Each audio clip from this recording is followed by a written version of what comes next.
Nous étudierons aujourd'hui comment créer une équipe qui vous est dévouée. Donc, nous aborderons ce thème en plusieurs points essentiels. Le premier, nous étudierons les motivations d'une équipe, ce qui l'anime à aller plus loin et à avancer. Puis nous évoquerons les éléments clés pour motiver. Et en dernier lieu, nous traiterons des conséquences sur les résultats de l'entreprise. Donc pour en parler avec nous aujourd'hui, Patrick de Cepivus, bonjour. Bonjour. Donc vous êtes coach en création et en développement d'entreprise.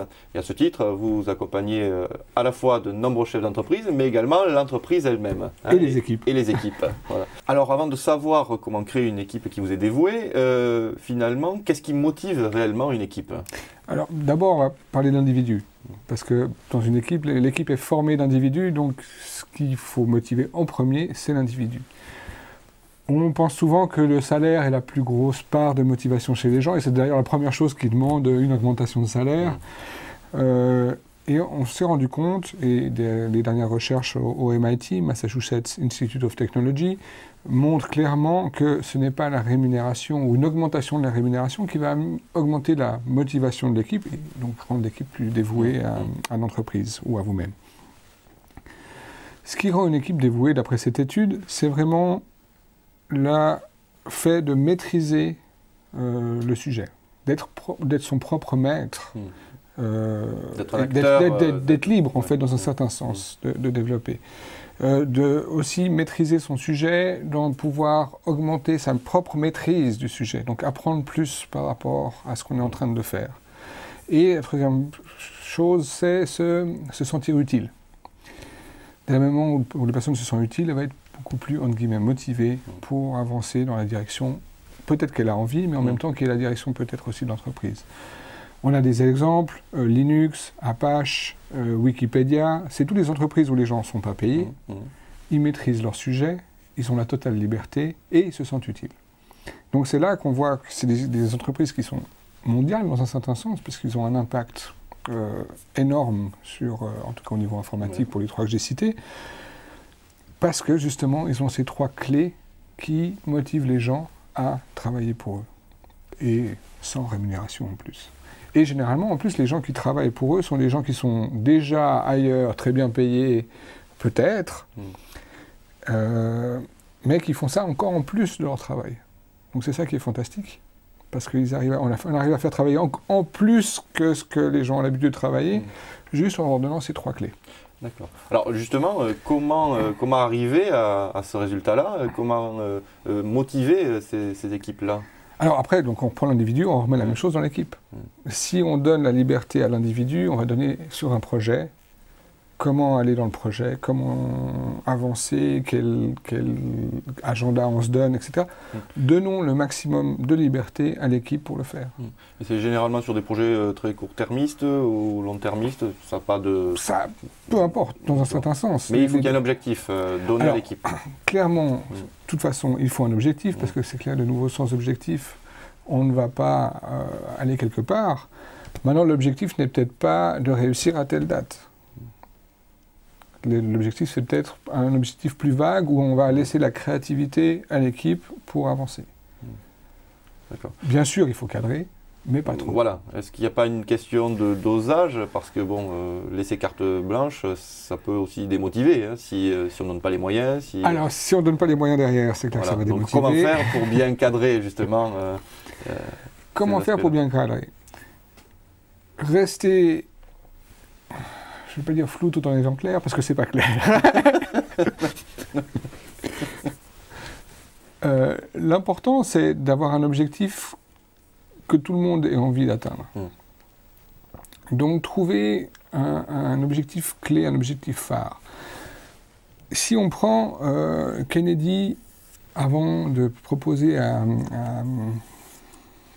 aux États-Unis d'aller sur la Lune, quand Kennedy a proposé ça, 2 semaines avant, il avait demandé à tous les scientifiques aux États-Unis est-ce que c'est possible de le faire. Et tous les scientifiques, toutes les têtes pensantes aux États-Unis lui ont dit non. Et 2 semaines après, il donne un discours où il dit on a choisi la Lune. Donc il a donné un objectif assez clair. Il n'a pas dit comment, il n'a pas dit pourquoi, aussi il a dit pourquoi, mais il n'a pas dit comment y arriver. Mais il a donné un objectif qui était super motivant parce que c'est un objectif assez grand aussi. Donc, l'idée, ce serait de donner un objectif assez grand à l'équipe. Peut-être qu'elle ne va pas trouver les moyens tout de suite pour arriver à cet objectif, mais peut-être plus un objectif à long terme grand, où elle va du coup être créative et créatrice, dans un certain sens, pour avoir de nouvelles idées, pour avancer plus vite, pour trouver de nouvelles solutions, et pour avancer. Et en même temps, elle sera motivée et dévouée à l'entreprise, parce que l'objectif est un peu un rêve. Voilà, un objectif collectif, finalement. Voilà, exactement. Alors, vous parlez effectivement d'une équipe qui est une somme, finalement, d'individus. Comment arriver, pour moi, chef d'entreprise, par exemple, arriver à fédérer, justement, ces individus-là pour donner une conscience collective, un peu? Alors, une conscience collective, trouver un leader dans l'équipe. C'est souvent une tâche difficile parce qu'il y a le leader formel, donc le leader qui peut être hiérarchique, qui peut des fois même gêner dans l'équipe pour le fonctionnement en interne, parce que peut-être dans le projet même, ce leader hiérarchique est peut-être pas la personne qui doit diriger le groupe dans ce projet, mais qui est là pour participer parce que ses connaissances et ses compétences sont importantes et intéressantes. Donc il peut y avoir ce challenge, et il y a souvent le leader informel.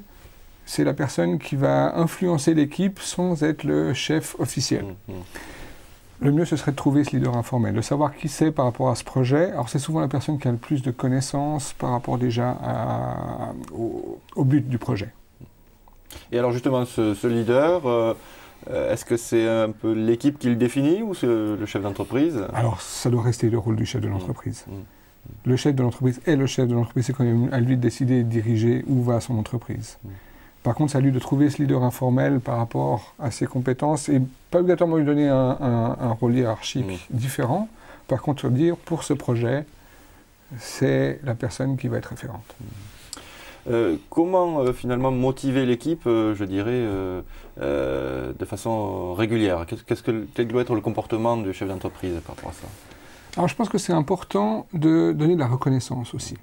La reconnaissance est une des clés de la motivation. Alors, on a vu que le salaire n'était pas, et tous les chefs d'entreprise sont heureux de l'apprendre parce qu'ils vont arrêter de donner des augmentations. C'est peut-être pas le but, mais le salaire ne l'est pas. Par contre, peut être un effet démotivant. Il faut quand même payer le juste prix. Oui, il doit y avoir une notion de seuil, je suppose. Exactement, exactement. Et pour donner la motivation, par contre, il faut de la reconnaissance. Il faut reconnaître le travail qui est fait. Il faut reconnaître les avancées de l'équipe. Il faut reconnaître les avancées de l'individu, mais aussi les avancées de l'équipe. Et dans toute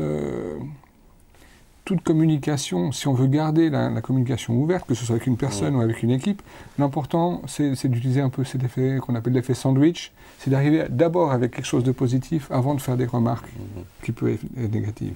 Et à la rigueur, même les remarques négatives, je dirais, c'est comment est-ce qu'on peut améliorer ça. C'est pas t'as raté ça ou vous avez raté ça. Donc d'abord donner de la reconnaissance pour les choses bien faites. Parce que c'est important, parce que c'est ce qui permet aux gens d'avancer. La reconnaissance, c'est un des besoins humains primordial, basique. On sort un peu de ce que la théorie de Maslow, mais la reconnaissance est vraiment quelque chose de très très important. On fait des choses pour être reconnu qu'on ne ferait pas pour un besoin de sécurité, si on veut se comparer à Maslow. Si on prend les enfants dans la cour de l'école, pour faire partie d'un groupe, ils vont faire beaucoup plus que pour être dans leur propre sécurité. Donc la reconnaissance est quelque chose de très très important. Donc en tant que chef d'entreprise, un petit conseil, saluez les gens, dites-leur bonjour, reconnaissez ce qu'ils font de bien et ça va exploser le rendement, on va dire, de votre entreprise. Alors qu'est-ce qui peut ou comment éviter justement des situations parfois de blocage entre un dirigeant et un individu ou une équipe qui fait qu'on ne se comprend pas? Alors, la communication est importante, mais une des bases de la communication, je pense que c'est l'honnêteté. Alors l'honnêteté, c'est quelque chose de très large. Et pour moi, c'est plus l'absence de mensonges. Malheureusement, dans le monde actuel, on est très peu conscient des implications qu'un simple petit mensonge peut avoir. Prenons l'exemple d'un dirigeant dans son bureau, la réceptionniste appelle, j'ai un téléphone d'un client ou d'un partenaire ou d'un collègue, et le dirigeant répond non, dites-lui que je suis occupé, alors qu'il n'est pas occupé, parce qu'il n'a pas envie de répondre. Qu'est-ce qu'il donne comme message à sa secrétaire ou à sa réceptionniste? Il donne un message que c'est OK, c'est possible, on a le droit de mentir dans son entreprise. même si c'est un petit mensonge, ce message peut se développer un peu plus, et grandir, et grandir. Donc à la fin, vous allez avoir des gens qui vont peut-être pas vous dire la vérité, et c'est dommage. L'importance dans une communication entre le chef d'entreprise, son équipe ou ses équipes et ses employés, c'est d'être honnête. Alors ça ne veut pas dire qu'on doit tout dire. Hein. C'est clair qu'il y a des choses confidentielles qu'on ne va pas dire à l'employé ou qu'on ne va pas dire au client. Mais dans ce cas-là, lui dire, écoutez, c'est quelque chose que j'aimerais garder confidentiel, parlons d'autre chose. Faut toujours expliquer quelque chose. Alors, expliquer, donner les raisons et être honnête avec les raisons. Et ne pas tergiverser sur des choses, ah mais on saura dans un mois alors que vous le savez déjà. C'est la rigueur, je le sais déjà, par contre j'ai pas envie de vous le dire maintenant. Ça c'est plus honnête et ça va être mieux perçu par les gens. Parce qu'ils vont comprendre qu'il y a aussi des choses qui sont du domaine du dirigeant, qui ne sont pas obligatoirement du domaine de l'équipe ou de l'individu dans l'entreprise. Alors justement, je rebondis un peu sur ces aspects-là. En fait, savoir ce qu'il faut dire ou pas dire à ses équipes. Ce qui veut dire, effectivement, derrière tout ça, il y a une notion d'implication des équipes. Jusqu'à quel degré il faut impliquer l'équipe dans un projet ou comment le faire? Alors, moi, je dirais impliquer le plus possible. Vraiment leur donner le plus de liberté possible, bien sûr en définissant des règles et des cadres. Une des choses importantes dans une entreprise, c'est ses valeurs. Donc, bien sûr que le projet reste dans ses valeurs, reste dans la vision et dans la mission de l'entreprise. Mais en dehors de ce cadre-là, peut-être laisser le plus possible le projet ouvert. Alors, quand vous dites ouvert, ça veut dire quoi? Ou impliqué? C'est de la délégation de certaines choses que le dirigeant dit allez-y. Je vous fais confiance, justement. C'est faire confiance. Faire confiance à son équipe. Allez-y, oui, montrez-moi ce qu'on peut faire. Montrez-moi ce que l'entreprise peut faire. On est la même entreprise, on travaille tous ensemble. Donnez-moi des rapports, dites-moi ce que vous faites quand même. Tenez-moi au courant. Et puis pas 6 mois plus tard, d'une façon régulière. Mais donnez-leur la liberté, la maîtrise du projet. Ils vont être fiers de leur projet, ils vont être fiers de travailler pour cette entreprise, ils vont être fiers d'avancer dans cette direction.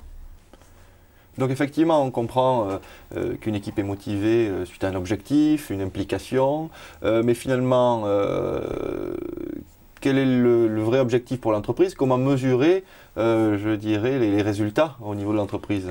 Alors ça, c'est une chose à prévoir au départ, dans n'importe quel projet, c'est d'avoir des moyens de mesurer le progrès du projet. On peut aussi donner à l'équipe le choix des moyens pour mesurer. Dire, voilà, vous avez un projet, on vous donne la liberté, maintenant on s'attend à savoir ce qui se passe mensuellement. Mais c'est peut-être soit à l'équipe de trouver ses propres moyens pour mesurer, soit à nous-mêmes au départ, dire, voilà, j'aimerais savoir où on en est, et puis j'aimerais pouvoir connaître les résultats. Après, ça dépend tellement du projet que les instruments de mesure vont changer complètement. Par contre, l'importance de mesurer, bien sûr, est primordiale pour savoir et pour permettre à l'équipe de lui dire où elle en est aussi. De lui dire où elle en est. Pour conclure, aurez-vous un conseil pratique à nous donner sur le sujet? J'ai remarqué vraiment dans toutes les entreprises que j'ai personnellement dirigées que c'est en donnant du pouvoir à ses employés, à ses équipes, qu'elle nous rend beaucoup plus que ce qu'on pourrait attendre d'elle.